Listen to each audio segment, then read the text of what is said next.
নারে তাকবীর, নারে তাকবীর। পিসা হুজুরের আগমন, পিসা হুজুরের আগমন। নারে তাকবীর, নারে রিসালাত। আহলে সুন্নাত ওয়াল জামাত। পিসা হুজুরের আগমন।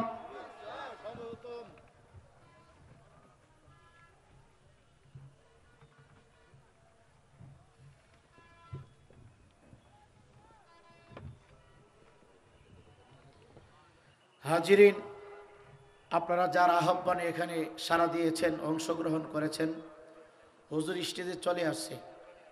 আমি আবারও বলছি, আপনারা যদি এখানে বসেন, আপনাদের বসাটা আপনাদের জন্য মঙ্গল হবে। আপনাদের বসাটা এটা আপনাদের জন্য মঙ্গল হবে, দরবারের সুনাম হবে। উলামাই কেরাম আপনাদের প্রশংসা প্রত্যেকটা মাহফিলে গিয়ে করবে। আর যদি আপনারা দূর থেকে এসে বাহিরে দাঁড়িয়ে থাকেন, অযথা সময় নষ্ট করেন, ফ্যান্ডেলে যদি উলামাই কেরাম এসে লোকজন বসা না দেখে, এতে আপনাদের প্রতি উলামাই কেরাম মন ক্ষুণ্ণ থাকবে। এর জন্য সকলকে আবার অনুরোধ জানাচ্ছি, আমরা সবাই যেন সম্মিলিতভাবে আদব নিয়ে পেয়ারা নবীর মহব্বত অন্তরে ধারণ করে নেকির বাগানে উলামাই কেরামের মজলিসে চলে আসি। সবাই মহব্বতে কণ্ঠের আওয়াজ উঁচু করে সবাই পড়ি আলহামদুলিল্লাহ। আরো আওয়াজ দিয়ে বলি আলহামদুলিল্লাহ।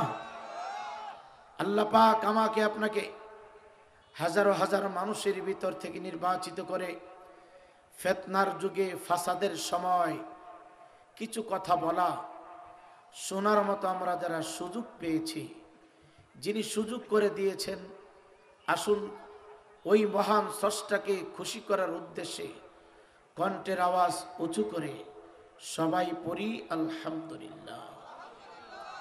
তারই পাশাপাশি আবারও শুকরিয়া আদায় হবে ওই রবের দরবারে, যেই রব আমাকে আপনাকে না চাইতে শ্রেষ্ঠ ফরিয়াদ মঞ্জুর করে হায়াতুন নবী, জিন্দা নবী, রহমতের নবী, দুনু জাহানের বাদশাহ, কুল কায়নাতের বাদশাহ, যে নবীজির পায়ের তলা মুবারক থেকে মাতার চুলের আগা মুবারক পর্যন্ত সমস্ত দেহটাকে আল্লাহ তাআলা নূর দিয়ে সৃষ্টি করেছেন, যে নবীকে জিন্দিগির ভিতরে এক পলক দেখলে দেখার সাথে সাথে আমার পেয়ারা নবী, হায়াতুন নবী, জিন্দা নবীর দেখার বরকতে আল্লাহ তাআলা ওই বান্দাকে বন্ধু হিসাবে কবুল করে নেন।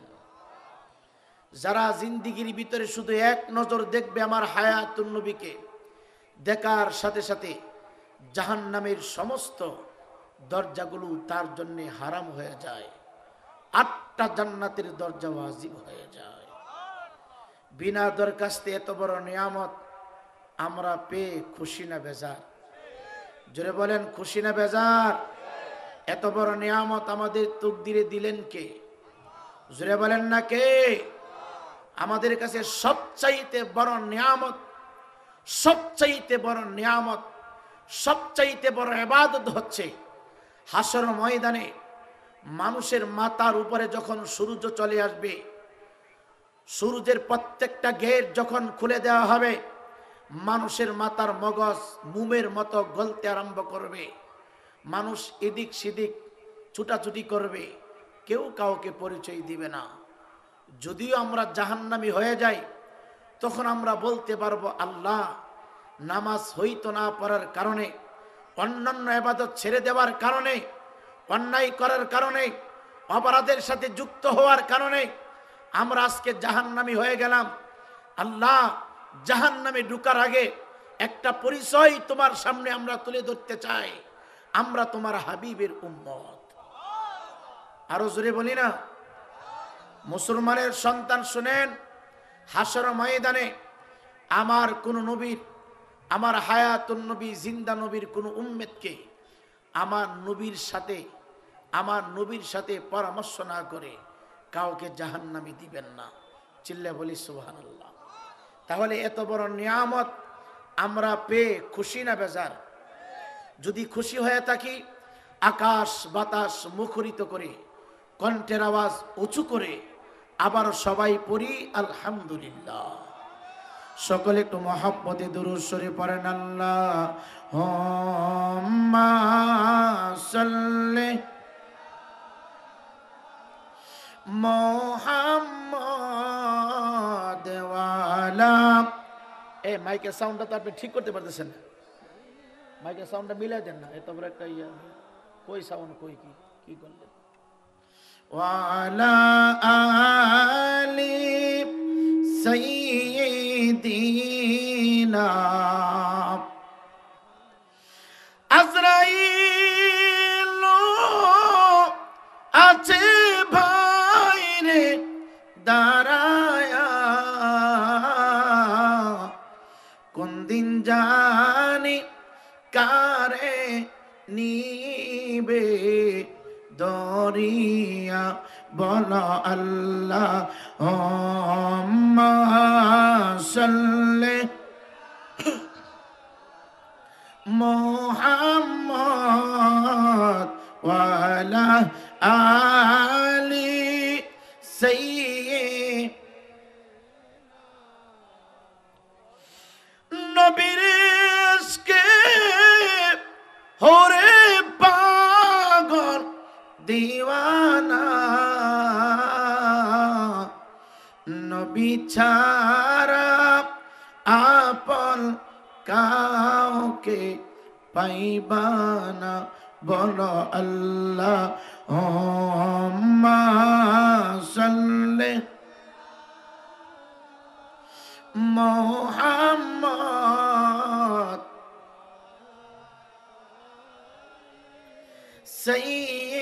সাইয়্যিদিনা। ইমানদার মুসলমান যুবক, দাও তোমার পা দুই টাকা দাও রে যুবক। আমি আমির হোসেন নাইপনি সকলকে অনুরোধ করে বল, বাবা আমার সময় কারোর জন্য অপেক্ষা করে না, সময়টা কারোর জন্য অপেক্ষা মান না রে বাবা। সময় চলে যাচ্ছে, সময় কিন্তু ফুরায় যাচ্ছে বাবা। রাস্তাঘাটে, দোকানপাটে, চা হোস্টেলে, এ যুবক ভাই প্যান্ডেলের বাহিরে হতে পারে সময় তুমি পাইবা সময় নষ্ট করার জন্য, কিন্তু রে বাবা আজকের এই মাহফিল আমার তোমার জন্য জিন্দেগির শেষ মাহফিল হয়ে যেতে পারে। জিন্দেগির শেষ মাহফিল মনে করিয়া, আখিরি মাহফিল মনে করিয়া খানাফিনার দরজা তুমি বন্ধ করে দাও, সমস্ত লোভ লালসা তুমি বন্ধ করে দাও, সমস্ত আয়োজন বন্ধ করে দিয়ে আল্লাহ এবং তার পেয়ারা হাবিবের মহব্বতটুকু অন্তরে ধারণ করে ময়দানে চুপ করে বসে যাও। যতক্ষণ তুমি বসে থাকবারে বাবা, আল্লাহর কসম করে বলছি ময়দানের ভিতরে আদবের সহিত যতক্ষণ তুমি বসে থাকবা, সুবহানাল্লাহ বলো বা নাই বলো। এই তুমি আনো, এখানে আসো, আচ্ছা দাও তোমার মাইক ঠিক আছে নি? খালি সাউন্ড বাড়ালেই লিসরে, খালি সাউন্ড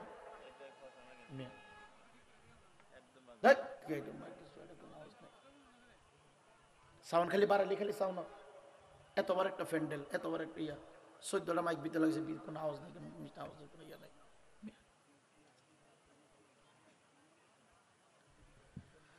সকলে জিকির করেন লা ইলাহা, জোরে লা ইলাহা, বল লা ইলাহা, জোরে লা ইলাহা ইল্লাল্লাহ, লা ইলাহা ইল্লাল্লাহ, বল লা ইলাহা ইল্লাল্লাহ, লা ইলাহা ইল্লাল্লাহ, হাসবি রাবি জাল্লাল্লাহ, মা ফি কলবি গায়রুল্লাহ, বল নূর মুহাম্মদ সাল্লাল্লাহ, লা ইলাহা, বল নূর মুহাম্মদ সাল্লাল্লাহ, লা ইলাহা। ইমানদার মুসলমান যুবকদের পা দুই টাকা ধরে যুবক, সময় যদি পাইতাম প্রত্যেকটা মানুষের পা ধরে ধরে এ মাহফিলের গুরুত্বটা আমি বুঝাইতাম, মাহফিলে বসলে কি লাভ হবে গুরুত্বটা আমি বুঝাইতাম বাবা। ইমানদার মুসলমান বাবা, আল্লাহর কসম করে বলি, ফ্যান্ডেলের সামিয়ানার নিচে যতক্ষণ তুমি বসে থাকবা সুবহানাল্লাহ বলো বানাই বলো, আল্লাহু আকবার বলো বানাই বলো, দুরূদ শরীফ পড়ো বানাই পড়ো, যতক্ষণ তুমি বসে থাকবা যুবক ততক্ষণ পর্যন্ত আসমান থেকে বৃষ্টির পানিগুলো টপ টপ করে জমিনটার উপরে যেভাবে পড়ে রে বাবা, আমার তোমার আমলনামার ভিতরে, আমার তোমার আমলনামা থেকে সেইভাবে গুনাহগুলি ঝরতে থাকবে, সেইভাবে গুনাহগুলি ঝরতে থাকবে। ইমানদার মুসলমান বাবারা, এই সুযোগ এই সময় আগামীকালকের হবে না, এই সুযোগ এই সময় আগামীকালকের এখানে পয়সা পাওয়া যাবে না। এই জন্য অনুরোধ কইরা বলি, রাস্তাঘাটে দোকানপাটে চা হোস্টেলে বাড়ি ঘরের আঙ্গিনায় দাঁড়াইয়া তুমি সময় নষ্ট করবা না। এ যুবক ভাই, প্রত্যেকটা দিন সকালবেলা আমরা খাবার খাই, প্রতিদিন দুপুরবেলা খাবার খাই, প্রতিদিন রাত্রে আমরা খাবার খাই, একদিন হয়তো না খাইলে কোনো অসুবিধা হবে না। ইমানদার মুসলমান যুবক রে, আজকে আমরা খাবারের জন্য ব্যস্ত হয়ে গেলাম, আজকে আমরা অর্থের জন্য ব্যস্ত হয়ে গেলাম, আজকে আমরা দুনিয়া নিয়ে ব্যস্ত হয়ে গেলাম। বাড়িতে খাবার খাই, পীরের দরবারে গেল খাবার খাই, মাহফিলে গেল খাবার খাই, শুধু খাবার আর খাবার, শুধু খাবার আর খাবার। এমন একটা সময় চলে আসবে রে যুবক,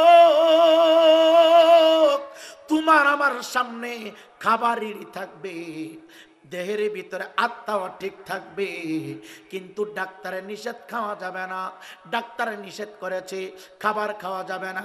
এ যুবক ভাই, এখনের চিন্তাটা করো, এই মুহূর্তে একটু চিন্তা করো, যাদের শরীরের ভিতরে ডায়াবেটিস নামক বেমার আমার আল্লাহ ঢুকাইয়া দিছে। এ যুবক ভাই, বিভিন্ন আইটেমের খাবার সামনে উপস্থিত আছে, কয়েক আইটেমের তরকারি, এ যুবক ভাই কয়েক আইটেমের খাবার। ডাক্তার বলেছে সকালবেলা 2টা রুটি খাইবা, দুপুর বেলা 3 কাপ ভাত খাইবা, রাত্রেবেলা আবার 2টা রুটি খাইবা। এর বাহিরে যদি তুমি খাও তোমার বডির ভিতরে অ্যাকশন হবে, তোমার বডিতে সমস্যা হতে পারে। একটু চিন্তা কইরা দেখেন, 30টা বছর খাবার, 40টা বছর খাবার, 50 বছর পর্যন্ত খাবারের পিছনে ঘুরলেন। দুনিয়ায় থাকতে খাবারের বরাদ্দ আপনার জন্য অর্ধেক হয়ে গেল, দুনিয়ায় থাকতে খাবারের বরাদ্দ অর্ধেক হয়ে গেল। এর জন্য অনুরোধ কইরা বলি রে বাবা, সব জায়গায় যাইয়া খাবারের জন্য পাগল হয়েন না, সব জায়গায় যাইয়া দোকানের সময় নষ্ট করবেন না, সব জায়গায় যাইয়া চা হোস্টেলের সময় নষ্ট করবেন না। ইমানদার মুসলমান যুবক রে, মনে রাখবা, মনে রাখবা, আমার আল্লাহ আলিমুল গায়ব, আমার আল্লাহ আলিমুম বিযাতিস সুদূর, আমার আল্লাহ ইন্নাকা আনতাস সামিউন আলিম। আমার আল্লাহ দেখেন, আমার আল্লাহ শুনেন, আমার আল্লাহ অন্তরের খবর জানেন। বান্দা 100 বছর পরে কি পরিকল্পনা করবে তাও আমার আল্লাহ জানেন, বান্দা আগামীকাল কি পরিকল্পনা করবে তাও আমার আল্লাহ জানেন। জানার পরেও আমার আল্লাহ রাব্বুল আলামিন বলেন, কিরামাল কাতিবিনা ইয়ালামুনা মা তাফআলুন।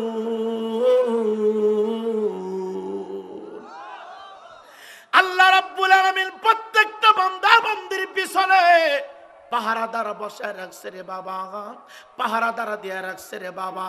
তুমি যদি একটা সেকেন্ডের ভিতরে অন্যায় কাজ করো, অন্যায়টা তোমার বাম কান্দের ডায়েরিতে লেখা হয়ে যাচ্ছে। তুমি যদি নেক আমল করো, নেকটুকু ডান কান্দের আমলনামার ভিতরে ডায়েরি হয়ে যাচ্ছে। পালানোর মতো কোনো সুযোগ নাই,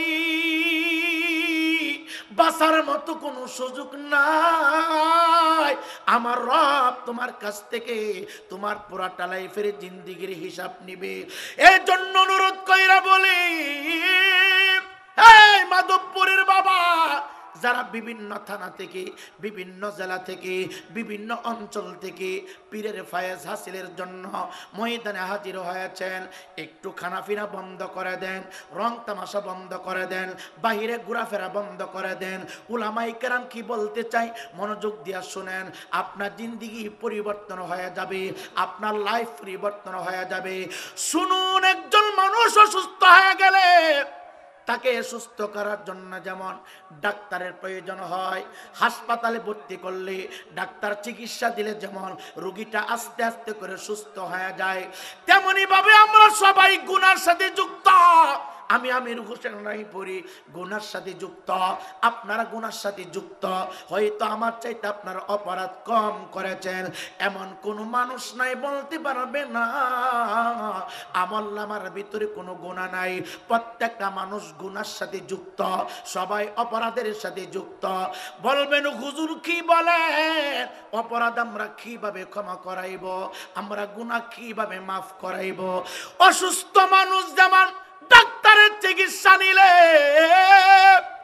অসুস্থ মানুষটা সুস্থ হয়ে যায়, কোন পাপিষ্ট বান্দা কোরআনের মাহফিলে যদি বসে যায়, কোন অপরাধী বান্দা উলামায়ে কেরামের সামনে যদি বসে যায়, কোন পাপিষ্ট বান্দা হক্কানি পীর ও মাশায়েখের সামনে যদি বসে যায়, এই পীর ও মাশায়েখের দিকে যতক্ষণ তাকায় থাকবে রে বাবা, ততক্ষণ পর্যন্ত জিন্দেগির আমলনামা থেকে গুনাহগুলি ঝরতে থাকবে, গুনাহগুলি ঝরতে থাকবে। চিৎকার দেখি আল্লাহু আকবার বলা যাবে না? একটু আওয়াজ দিয়ে বলেন না ইয়া রাসূলুল্লাহ। ইমানদার মুসলমান বাবারে, শুধু খাও দাও ফুর্তি করো, এইভাবে কিন্তু সময় চলবে না। এই জগতের ভিতরে আমার আপনার নবী হায়াতুন নবীকে আমার আল্লাহ দোনো জাহানের বাদশা বানিয়ে পাঠিয়েছে। আমার নবী যদি ইচ্ছা করতেন যুবক এই জমিনটার উপরে দাঁড়াইয়া সকাল বেলার নাস্তাটা জান্নাত থেকে খাইতে পারত। আমার নবী যদি ইচ্ছা করতো দুপুর বেলার লাঞ্চ জান্নাতি খাবার খাইতে পারত।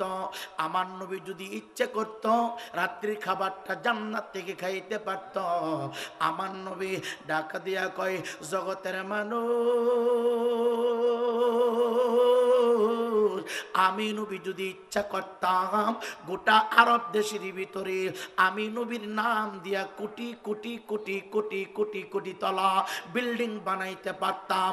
এই সৌদি আরব যারা গিয়েছে, আরব দেশে যারা গিয়েছেন, বিভিন্ন মানুষের নাম দিয়ে বিল্ডিং পাওয়া যায়, বিভিন্ন মানুষের নামে ভবন পাওয়া যায়, কিন্তু আমার নবী বলে আমি বাংলাদেশের নবী না, আমি ইন্ডিয়ার নবী না, আমি পাকিস্তানের নবী না, আমি গোটা বিশ্ববাসীর জন্য নবী, আমি কুল কায়নাতের জন্য নবী, ৮০,০০০ আলমের জন্য নবী, ১৮,০০০ মাখলুকাতের জন্য নবী, ৯,৯৯৯টা জাতের জন্য নবী।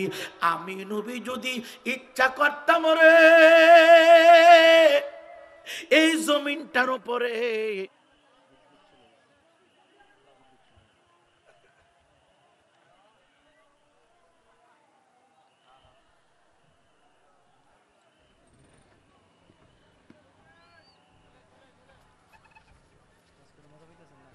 না, কোনো সাউন্ডের কোনো ইয়ে নেই।